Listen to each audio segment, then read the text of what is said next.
Everyone, कैसे हो आप सब। आई होप आप सब अच्छे होंगे। So I am a message educator and you loving Didu. Welcome to all of you in your channel brilliant classes. So guys, आज हम पढ़ने वाले हैं क्लास 12 मैथ्स के चैप्टर नंबर 10 वेक्टर अलजेब्रा की एक्सरसाइज 10.3।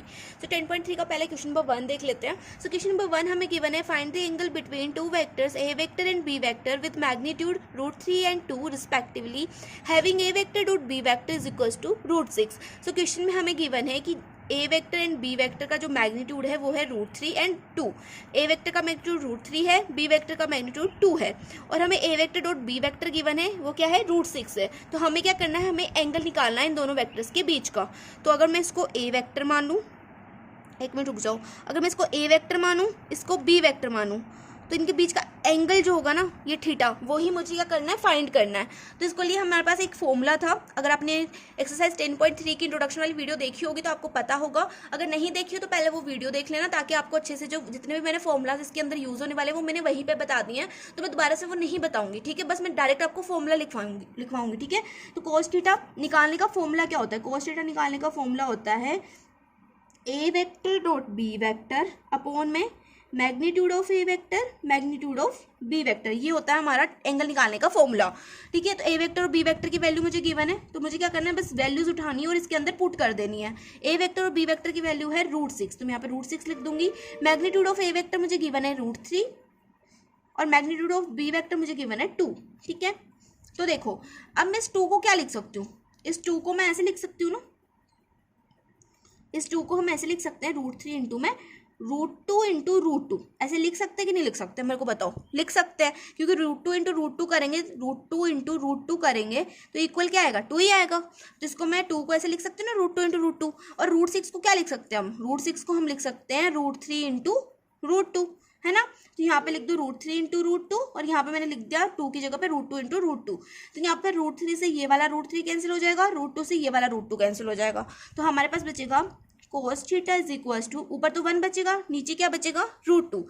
तो यहाँ पर आ जाएगा cos theta is equal to 1/√2। अब मेरे को बताओ कि cos वाले एंगल के अंदर 1/√2 की वैल्यू क्या होती है, मतलब 1/√2 किसकी वैल्यू होती है cos में, तो cos π/4। तो cos π/4 जो होता है उसकी वैल्यू क्या होती है, 1/√2 होती है। तो यहाँ पर हम लिख सकते हैं cos π/4 is equal to cos theta. तो यहाँ से जो थीटा की वैल्यू है वो हमारे पास आ जाएगी π/4, ठीक है। सो हमें एंगल ही निकालना था और हमने एंगल निकाल दिया। तो यहाँ पर हमारा क्वेश्चन नंबर 1 जो है कंप्लीट होता है। अब हम देखेंगे क्वेश्चन नंबर 2। सो देखो गाइस, क्वेश्चन नंबर 2 हमें गिवन है, find the angle between the vectors i-2j plus में 3k एंड 3i-2j प्लस में k। हमें क्या करना है, इन दोनों वेक्टर्स के बीच का एंगल निकालना है। तो एंगल निकालने से पहले मैं क्या करूंगी, इस वेक्टर को मैं ए वेक्टर मान लूंगी और इस वेक्टर को मैं मान लूंगी बी वेक्टर। तो यहाँ पे A vector is equal to हो जाएगा i केप माइनस में 2j केप प्लस में 3k केप, और बी वेक्टर हो जाएगा 3i माइनस में 2j प्लस में k, ठीक है। अब हम क्या करेंगे, अब हम निकालेंगे ए वेक्टर डॉट बी वेक्टर। ए वेक्टर डॉट बी वेक्टर क्या हो जाएगा, पहले हम इसको लिख लेते हैं, i-2j प्लस में 3k इंटू में, मतलब डॉट, यहाँ पे डॉट प्रोडक्ट लगाएंगे, 3i-2j प्लस में k। अब इन दोनों को क्या करेंगे, हम मल्टीप्लाई करेंगे। तो i वाले को i वाले के साथ करना है, j वाले को j वाले के साथ और k को k वाले के साथ, ठीक है। तो a vector dot b vector हमारे पास आ जाएगा i इंटू 3i, हो जाएगा 3i केप, सॉरी i नहीं लगाना इसमें, ठीक है। अब माइनस का 2 इंटू -2, तो माइनस प्लस हो जाएगा और 2 इंटू 2 हो जाएगा 4। हमें ये i j और k नहीं लिखना है, हमें बस इनके जो कंपोनेंट्स हैं उनको मल्टीप्लाई करना है, ठीक है। अब 3 इंटू 1 करेंगे, यहाँ पर 1 है ना, k का कंपोनेंट क्या है, 1 है, तो 3 इंटू 1 हो जाएगा 3, यहाँ पे जगह 3। तो ए वेक्टर डॉट बी वेक्टर हमारे पास आ जाएगा 4 3 7 7 3 10। ए वेक्टर डॉट बी वेक्टर की वैल्यू आ गई 10। अब हम क्या करेंगे, अब हम निकालेंगे इनका मैग्नीट्यूड। तो मैग्नीट्यूड ऑफ ए वेक्टर निकाल लेते हैं। तो मैग्नीट्यूड कैसे निकालते हैं, पहले हम लगाते हैं रूट का साइन और आई जे और के के साथ में जो भी नंबर्स होते हैं उनका क्या कर देते हैं, स्क्वायर कर देते हैं। तो आई के साथ है 1, तो 1 का स्क्वायर, जे के साथ है -2, तो प्लस में कर देंगे -2 का स्क्वायर, फिर प्लस में 3 का स्क्वायर। इसको सॉल्व कर लेते हैं। तो ए vector dot b, sorry, magnitude of A vector is equal to हो जाएगा 1 का स्क्वायर 1, माइनस के 2 का स्क्वायर हो जाएगा 4 और 3 का स्क्वायर होता है 9, तो 9 + 1 10, 10 एंड 4 हो जाएगा हमारा 14। तो मैग्नीट्यूड ऑफ ए वेक्टर आ गया मेरे पास √14। अब अगर ऐसे मैं मैग्नीट्यूड ऑफ बी वेक्टर निकालूं तो यहाँ पर भी हम क्या करेंगे, आई जे और के साथ में जो एलिमेंट्स है, जो भी कंपोनेंट्स है उनका स्क्वायर कर देंगे। तो यहाँ पर 3 का स्क्वायर करेंगे, पहले रूट लगा लेते हैं, फिर करेंगे 3 का स्क्वायर, फिर यहाँ पे प्लस में माइनस के 2 का स्क्वायर, फिर प्लस में के का कंपोनेंट है 1, तो यहाँ पे हो जाएगा 1 का स्क्वायर। तो जब इसको सॉल्व करेंगे, मैग्नीट्यूड ऑफ बी वेक्टर निकालेंगे, तो 3 का स्क्वायर तो होता है 9, माइनस के 2 का स्क्वायर हो जाएगा प्लस का 4, और 1 का स्क्वायर 1 होता है, तो यहाँ पर हो जाएगा 9 + 1 10, 10 और ये 4 हो जाएगा 14। तो यहाँ पर हमारे पास मैग्नीट्यूड ऑफ बी वेक्टर भी आ जाएगा √14। अब हम क्या करेंगे, इसको हम पुट करेंगे फॉर्मूला के अंदर। अब फॉर्मूला कौन सा लगाना है, तो मेरे को यार एंगल निकालना है, तो एंगल निकालने के लिए एंगल वाला फॉर्मूला लगाऊंगी। तो एंगल वाला फॉर्मूला क्या था, cos θ = a vector dot B vector upon में magnitude of A vector magnitude of B vector. तो ए वेक्टर डॉट बी वेक्टर की वैल्यू मैंने क्या निकाली थी, 10 निकाली थी ना, तो यहाँ पे लिख दो 10, और मैग्नीट्यूड ऑफ ए वेक्टर था मेरा √14, और मैग्नीट्यूड ऑफ बी वेक्टर भी क्या था मेरा √14। तो cos θ की वैल्यू यहाँ से क्या आ जाएगी, cos θ = 10 अपॉन √14 इंटू √14। √14 को जब हम √14 से मल्टीप्लाई करेंगे तो ये यहाँ पर क्या आ जाएगा हमारे पास 14, ठीक है। अब इसको हम अगर 2 से कट करें तो 2 से 10 कट होगा 5 टाइम्स, और 2 से 14 कट होगा 7 टाइम्स। तो यहाँ से जो cos θ की वैल्यू आएगी वो आएगी हमारे पास 5/7, ठीक है। अब देखो, अब हम आगे क्या करेंगे, यहाँ से जो कोस है इसको दूसरी साइड ले जाएंगे, तो यहाँ पे बचेगा थीटा। मुझे तो थीटा निकालना है, मतलब एंगल निकालना है, तो कोस को अगर मैं उस साइड लेके जाऊंगी तो ये बन जाएगा कोस इनवर्स। तो यहाँ पे बचेगा कोस इनवर्स 5/7, और यही हो जाएगा हमारे क्वेश्चन नंबर 2 का आंसर। तो यहाँ पर हमारा क्वेश्चन नंबर 2 भी कंप्लीट होता है। अब हम देखेंगे question number 3। So guys question number 3 हमें गिवन है, find the projection of the vectors i - j on the vector i + j। तो क्वेश्चन मुझे क्या बोल रहा है, हमें क्या निकालनी है, प्रोजेक्शन निकालनी है i - j वेक्टर की ऑन i + j वेक्टर। मतलब हमें क्या करना है, इमेज निकालनी है i - j वेक्टर की i + j वेक्टर पे। तो सबसे पहले तो मैं i - j वेक्टर को क्या मान लूंगी, a वेक्टर मान लूंगी। तो इसको मान लो a वेक्टर = i - j, ठीक है। और इसको मैं मान लूंगी b वेक्टर, तो b वेक्टर = हो जाएगा i + j, ठीक है। अब मुझे एक प्रोजेक्शन निकालनी है ए वेक्टर की ऑन बी वेक्टर, ठीक है। तो ए वेक्टर ऑन की प्रोजेक्शन जब निकालनी हो बी वेक्टर पर, तो उसका फॉर्मूला क्या होता है, उसका फॉर्मूला होता है ए vector dot B vector upon में मैग्नीट्यूड ऑफ बी वेक्टर। मतलब जिसके ऊपर प्रोजेक्शन निकालनी हो उसी का क्या करते हैं हम, मैग्नीट्यूड करते हैं। तो देखो यहाँ पर ए वेक्टर डॉट बी वेक्टर क्या होगा, ये मेरा ए वेक्टर था, ये मेरा बी वेक्टर है। तो हम क्या करते थे, ए डॉट बी करने के लिए हम क्या करते हैं, ये जो i और j के जो कंपोनेंट होते हैं उनको क्या करते हैं, मल्टीप्लाई कर देते हैं, और i और j नहीं लिखते उसके अंदर। तो i का कंपोनेंट है 1, और यहाँ पर भी i का कंपोनेंट है 1, तो 1 × 1 हो जाएगा 1। अब देखो माइनस का 1, j का कंपोनेंट क्या है, माइनस का 1, माइनस का 1 जब इससे प्लस के 1 से मल्टीप्लाई होगा तो क्या बन जाएगा, माइनस का 1। तो यहाँ पे जगह 1 - 1, और मैग्नीट्यूड ऑफ b वेक्टर। तो मैग्नीट्यूड निकालने के लिए पहले हम रूट साइन लगाएंगे, यहाँ पे मैंने रूट साइन लगाया। अब i के साथ में जो कंपोनेंट है वो है 1, तो 1 का स्क्वायर 1 हो जाएगा, j के साथ भी कंपोनेंट 1 है तो 1 का स्क्वायर 1 हो जाएगा, तो 1 + 1 हो जाएगा √2, ठीक है। 1 + 1 2 होता है, ऊपर लग जाएगा रूट, तो ये बन जाएगा √2। तो मैग्नीट्यूड ऑफ बी वेक्टर आ गया √2। अब 1 - 1 होता है 0 अपॉन में √2, तो जब √2 को हम 0 से डिवाइड करेंगे तो क्या बन जाएगा, 0 बन जाएगा। तो हमारे पास क्या आ गया, जो प्रोजेक्शन था वो क्या है, 0 है। i कैप - j कैप का जो वेक्टर का जो प्रोजेक्शन था i + j वेक्टर पर, वो क्या है, 0 है। तो यहाँ पर हमारा क्वेश्चन नंबर 3 भी जो कंप्लीट हो जाता है। अब हम देखेंगे क्वेश्चन नंबर 4। सो देखो गाइस क्वेश्चन नंबर 4 मुझे गिवन है, find the projection of the vector i + 3j plus में 7k on the vector 7i - j plus में 8k। मुझे क्या निकालनी है, इस वेक्टर की प्रोजेक्शन निकालनी है इस वेक्टर के ऊपर। तो पहले तो मैं इस वेक्टर को a वेक्टर मान लूंगी, और इस वेक्टर को मैं मान लूंगी कि ये क्या है, b वेक्टर है। तो a वेक्टर = आ जाएगा मेरे पास i + में 3j प्लस में 7k, और b वेक्टर आ जाएगा मेरे पास 7i माइनस में j प्लस में 8k। अब मैं यहाँ पे लिखूंगी कि मैं क्या कर रही हूँ, प्रोजेक्शन निकाल रही हूँ a वेक्टर की ऑन b वेक्टर। तो इसका फॉर्मूला होता है हमारे पास a vector dot b vector upon में मैग्नीट्यूड ऑफ b वेक्टर। तो हम क्या करेंगे, पहले तो a vector dot b vector करेंगे, मतलब इनका क्या करेंगे, डॉट प्रोडक्ट निकालेंगे। तो डॉट प्रोडक्ट निकालने के लिए क्या करेंगे, i का जो कंपोनेंट है उसको i वाले के साथ मल्टीप्लाई करेंगे। तो i का कंपोनेंट 1 है, 1 को जब हम 7 से मल्टीप्लाई करेंगे तो हमारे पास आ जाएगा 7। अब प्लस के 3 को जब हम माइनस के 1 के साथ मल्टीप्लाई करेंगे तो यहाँ पर आ जाएगा -3। 3। फिर 7 को जब हम 8 से मल्टीप्लाई करेंगे तो 7 8 जो होता है 56, तो यहाँ पे आ जाएगा 56। अब मैग्नीट्यूड ऑफ बी वेक्टर, तो बी वेक्टर का मैग्नीट्यूड क्या होगा, तो यहाँ पे मैं साइड में निकाल के दिखा देती हूँ। मैग्नीट्यूड के लिए हम क्या करते हैं, पहले एक रूट का साइन लगाते हैं, फिर जो कंपोनेंट होता है उनका स्क्वायर कर देते हैं। तो जैसे 7 का स्क्वायर हो जाएगा 49, यहाँ पर माइनस का 1 है तो माइनस के 1 का स्क्वायर हो जाएगा प्लस का 1, ठीक है। माइनस की जो वैल्यूज है अगर उनके ऊपर इवन पावर लगी हो तो वो वैल्यूज जो है प्लस में चेंज हो जाती हैं, ठीक है। अब 8 का स्क्वायर करेंगे तो हो जाएगा 64। तो यहाँ पर जब हम इसको ऐड करेंगे तो ये जो टोटल वैल्यू आएगी वो आएगी हमारे पास 114। तो यहाँ पर अपोन में हम लिख देंगे 114। अब इनको प्लस कर देते हैं, तो ए vector on B vector is equal to 7 minus 3 plus में 56, तो ये हो जाएगा 56 प्लस ये हो जाएगा 60, ठीक है। तो हमारे पास जो वैल्यू आएगी वो आएगी 60 अपॉन रूट 114, ठीक है। तो यहाँ पर हमारे क्वेश्चन नंबर 4 भी जो है कंप्लीट हो जाता है और ये उसका आंसर है, ठीक है। अब हम देखेंगे क्वेश्चन नंबर 5।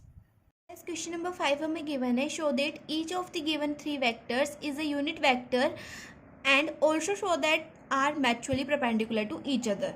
तो हमें क्या गिवन है, हमें 3 वेक्टर्स गिवन है। पहले हमें बताना है कि ये यूनिट वेक्टर है और दूसरा हमें बोला गया है कि आप ये भी प्रूव करो कि ये क्या है, म्यूचुअली परपेंडिकुलर है। तो म्यूचुअली परपेंडिकुलर का मतलब होता है ए vector dot B vector equal आ जाए 0 के, तो उसे हम बोल देंगे कि क्या है, म्यूचुअली परपेंडिकुलर है। और यूनिट वेक्टर का मतलब होता है कि अगर उस किसी वेक्टर का मैग्नीट्यूड जो है 1 आ जाता है तो उस वेक्टर को हम यूनिट वेक्टर बोल देते हैं। तो ये दोनों चीज़ें हम प्रूव कर लेते हैं। तो सबसे पहले जो है 1/7 को इसके साथ मल्टीप्लाई करा देंगे, तीनों के साथ मल्टीप्लाई कराना है, ठीक है। तो 1/7 को मल्टीप्लाई करा देते हैं, इसको मैं ए वेक्टर मान लूँगी, इसको बी वेक्टर और इसको सी वेक्टर। तो मैं मल्टीप्लाई करके वापस से आती हूँ। सो गाइस देख लो, मैंने जो है 1/7 को जो है मल्टीप्लाई करवा दिया और इसको मैंने ए वेक्टर मान लिया, बी वेक्टर मान लिया और सी वेक्टर मान लिया। तो ये मैंने तुम्हें मल्टीप्लाई करके इसलिए नहीं दिखाया क्योंकि मैं जब लिखूंगी तो तुम्हारा टाइम वेस्ट होगा और वीडियो थोड़ी सी लेंथी हो जाएगी। तो मैं एक बार तुम्हें समझा देती हूँ कि मैंने कैसे मल्टीप्लाई किया है, क्योंकि कई बच्चों को जो है कन्फ्यूजन हो जाता है। तो देखो 1/7 को पहले मैं 2 से मल्टीप्लाई करूंगी तो हो जाएगा 2/7 आई केप। फिर 1/7 को हम 3 से मल्टीप्लाई करेंगे तो हो जाएगा 3/7 जे केप। फिर अगर हम इसको 6 से मल्टीप्लाई करते तो ये हो जाएगा 6/7 के केप। और ऐसे ही मैंने जो है बाकी को मल्टीप्लाई किया। तो देखो अब हम क्या करेंगे, पहले हम इसे प्रूफ करेंगे कि ये यूनिट वेक्टर है। तो यूनिट वेक्टर प्रूफ करने के लिए पहले मैं ए वेक्टर का मैग्नीट्यूड निकालूंगी। तो ए वेक्टर का मैग्नीट्यूड हम पहले निकाल लेंगे। तो ए वेक्टर का मैग्नीट्यूड निकालने के लिए पहले तो यहाँ पे मैं लगाऊंगी रूट का साइन। फिर हम क्या करेंगे, आई जे और के के साथ में जो कंपोनेंट है उनका स्क्वायर कर देंगे। तो यहाँ पे जगह 2/7 का स्क्वायर प्लस में 3/7 का स्क्वायर प्लस में 6/7 का स्क्वायर। तो magnitude of A vector is equals to, root के अंदर ही आ जाएगा, 2 का स्क्वायर हो जाएगा 4, 7 का स्क्वायर 49, 3 का स्क्वायर होता है 9, 7 का स्क्वायर होता है 49 प्लस में 6 का स्क्वायर 36 अपॉन में 49। अगर अब इसका एलसीएम ले तो एलसीएम आ जाएगा हमारे पास 49 और यहाँ पे जगह 4 + 9 + 36, ठीक है। और ऊपर आ जाएगा रूट का साइन एज इट इज।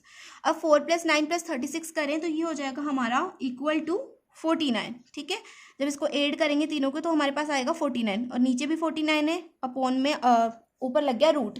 अब 49 से जब हम 49 को कैंसिल करेंगे तो ये कैंसिल होगा 1 टाइम। तो यहाँ पे जगह √1, और √1 को क्या लिख सकते हैं, √1 को मैं 1 भी लिख सकती हूँ ना। तो यहाँ पर मेरा पास जो मैग्नीट्यूड ऑफ ए वेक्टर है वो आ गया 1। मतलब क्या हो गया कि ए वेक्टर क्या है, मेरा यूनिट वेक्टर है, इसका मैग्नीट्यूड 1 आ रहा है इसलिए ये यूनिट वेक्टर है। अब मैं बी और सी का भी मैग्नीट्यूड ऐसे ही निकालूंगी, तो वो अब हम नेक्स्ट पेज पे देखेंगे। तो देखो मैग्नीट्यूड ऑफ बी वेक्टर निकाल देते हैं। तो magnitude of B vector is equal to हो जाएगा, पहले हम लगाएंगे रूट का साइन और आई जे और के के साथ में जो भी है, जैसे बी वेक्टर में मेरे पास आई के साथ जो कंपोनेंट है वो है 3/7, तो इसका स्क्वायर कर देंगे। फिर जे के साथ जो कंपोनेंट है उसका वो है माइनस का 6/7, तो इसका स्क्वायर कर देंगे। प्लस में 2/7 इसका स्क्वायर कर देंगे, तो इसको स्क्वायर में लिख दो। अब इसका जब हम स्क्वायर करेंगे तो पहले तो रूट एज इट इज लगा दो, 3 का स्क्वायर हो जाएगा 9, 7 का स्क्वायर 49 और माइनस के 6 का स्क्वायर हो जाएगा प्लस का 36। माइनस के डिजिट के ऊपर इवन पावर है इसलिए ये क्या हो गया, माइनस की डिजिट चेंज हो गई प्लस की डिजिट में। अब 2 का स्क्वायर हो जाएगा 4, 7 का स्क्वायर एज इट इज 49 आ जाएगा। अब देखो अब इसका एलसीएम लेंगे तो यहाँ पर 49 आएगा, 9 + 36 प्लस में 4, तो 9 + 36 प्लस में 4 हो जाएगा 49। तो यहाँ पे जाएगा 49/49। तो मैग्नीट्यूड ऑफ बी वेक्टर आ जाएगा हमारे पास, यहाँ से वही √1 आएगा, √1 को हम क्या लिख सकते हैं, 1 लिख सकते हैं। तो मैग्नीट्यूड ऑफ बी वेक्टर आ गया मेरे पास 1। अब अगर मैं ऐसे ही मैग्नीट्यूड ऑफ सी वेक्टर निकालूं तो सी वेक्टर का हमारे पास जो वेक्टर था वो क्या था, सी वेक्टर हमारे पास था 6/7 आई केप प्लस में 2/7 जे केप माइनस में 3/7 के केप, है ना। अब हम क्या करेंगे, जो आई जे और के कंपोनेंट्स है उनका स्क्वायर कर देंगे। तो magnitude of C vector is equals to, यहाँ पे हम लगाएंगे रूट का साइन, 6/7 का स्क्वायर प्लस में 2/7 का स्क्वायर प्लस में माइनस के 3/7 का स्क्वायर, तो इसका भी स्क्वायर कर दो। सी वेक्टर इज इक्वल टू हो जाएगा 6 का स्क्वायर हो जाएगा 36 अपॉन में 49 प्लस में 2 का स्क्वायर 4 और 7 का स्क्वायर 49 माइनस के 3 का स्क्वायर हो जाएगा 9, है ना। तो ये हो जाएगा प्लस का 9 अपॉन में 7 का स्क्वायर 49। अब इनको सबको ऐड करेंगे तब भी हमारे पास जो आंसर आएगा वो आएगा 49। तो 49 अपॉन 49 इसको हम लिख सकते हैं √1, √1 को हम लिख सकते हैं 1। तो मैग्नीट्यूड ऑफ सी वेक्टर आ गया मेरे पास 1। तो यहाँ पर मेरे पास magnitude of A vector, magnitude of B vector और मैग्नीट्यूड ऑफ सी वेक्टर आ गया इक्वल टू 1। तो यहाँ पर हम लिख सकते हैं hence A vector, B vector and C vector are unit vector, ठीक है। अब हम क्या करेंगे, अब इन्हें हम म्यूचुअली परपेंडिकुलर प्रूफ करेंगे। म्यूचुअली परपेंडिकुलर प्रूफ करने के लिए हमें ए वेक्टर डॉट बी वेक्टर को इक्वल टू 0 प्रूफ करना था ना। तो पहले मैं यहाँ पे A vector dot B vector निकालूंगी। तो ए वेक्टर क्या है मेरे पास, ए वेक्टर है 2/7 आई केप प्लस में 3/7 जे केप प्लस में 6/7 के केप। और बी वेक्टर है मेरे पास, यहाँ पे डॉट प्रोडक्ट लगा देंगे, बी है हमारे पास 3/7 आई केप माइनस में 6 जे अपॉन 7, है ना, और एक है 2/7 के, ठीक है। इन दोनों को हम क्या करेंगे, डॉट प्रोडक्ट से सॉल्व करेंगे। तो आई को आई के साथ करना है, जे को जे के साथ और के को के साथ, ठीक है। तो 2/7 इंटू में 3/7, तो 2 3 जा हो जाएगा 6, 7 7 जा 49, तो हो जाएगा 6/49 प्लस का है और इधर माइनस का है। तो 3 प्लस का 3 इंटू माइनस का 6, तो हो जाएगा माइनस का 6 3 जा 18, तो हो जाएगा माइनस का 18 अपॉन में 7 7 जा 49। अब प्लस का 6/7 प्लस का 2/7, तो 6 2 जा 12, तो यहाँ पे जाएगा प्लस का 12 अपॉन में 7 7 जा 49। अब इसको सॉल्व करेंगे, इसको सॉल्व करने पर हमारे पास जो एलसीएम आएगा वो 49 आएगा। यहाँ पे जाएगा 6 माइनस में 18 प्लस में 12, तो प्लस का 12 और प्लस का 6, तो ये हो जाएगा 18, तो ये हो जाएगा प्लस का 18 और ये हो जाएगा माइनस का 18, तो प्लस का 18 माइनस का 18 हो जाएगा 0, तो 0 अपॉन 49 हो जाएगा 0। तो ए वेक्टर डॉट बी वेक्टर आ गया हमारे पास 0। अब मैं निकालूंगी B vector dot C vector. तो B vector dot C vector निकाल लेते हैं। तो बी वेक्टर की वैल्यू थी मेरे पास 3/7 आई केप माइनस में 6/7 जे केप और प्लस में 2/7 के केप। और सी वेक्टर की वैल्यू है 6/7 आई केप प्लस में 2/7 जे केप माइनस में 3/7 के केप। अब इन दोनों को जो है डॉट प्रोडक्ट से सॉल्व करेंगे। तो यहाँ पर आ जाएगा 3/7 इंटू में 6/7, 6 3 जा 18, 7 7 जा 49, माइनस का 6/7 है, ये प्लस का 2/7 है, तो 6 2 जा 12, यहाँ पे आ जाएगा माइनस का 12, 7 7 जा 49, 2 इंटू माइनस का 3, 2 इंटू माइनस का 3 हो जाएगा माइनस का 6 अपॉन में 49। अब इसका एलसीएम लेंगे तो हमारे पास 49 आएगा। यहाँ पर आ जाएगा 18 माइनस का 12 माइनस का 6। तो जब हम इसको सॉल्व करेंगे तो 18 माइनस 12, सॉरी माइनस का 12 माइनस का 6, तो ये जगह माइनस का 18 और ये जगह प्लस का 18, तो प्लस का 18 माइनस का 18 हो जाएगा 0, ये जगह 0.49, यहाँ पर वैल्यू आ जाएगी 0। तो यहाँ पर हम लिख सकते हैं B vector dot C vector भी क्या आ गया, 0 आ गया। और अगर ऐसे ही आप जो है सी वेक्टर डॉट ए वेक्टर निकालोगे तो वो भी क्या आएगा, 0 आएगा। तो यहाँ से हम लिख सकते हैं A vector dot B vector, sorry यहाँ पर हम ऐसे लिख सकते हैं hence A vector, B vector and C vector are mutually perpendicular, ठीक है। और C vector dot A vector को आप खुद से सॉल्व कर लेना, और जब आप सॉल्व करोगे तो देखना 0 ही आएगा, ठीक है। सो यहाँ पर जो है हमने 1 to 5 क्वेश्चंस देख लिए हैं। बाकी के जो रेस्ट क्वेश्चंस है वो हम नेक्स्ट वीडियो में सॉल्व करने की कोशिश करेंगे इन वन शॉट, ठीक है। सो इस वीडियो के लिए इतना ही। वीडियो अच्छी लगी हो तो वीडियो को लाइक कर देना। So thanks for watching this video. मिलते हैं नेक्स्ट वीडियो में, तब तक के लिए बाय बाय, टेक केयर।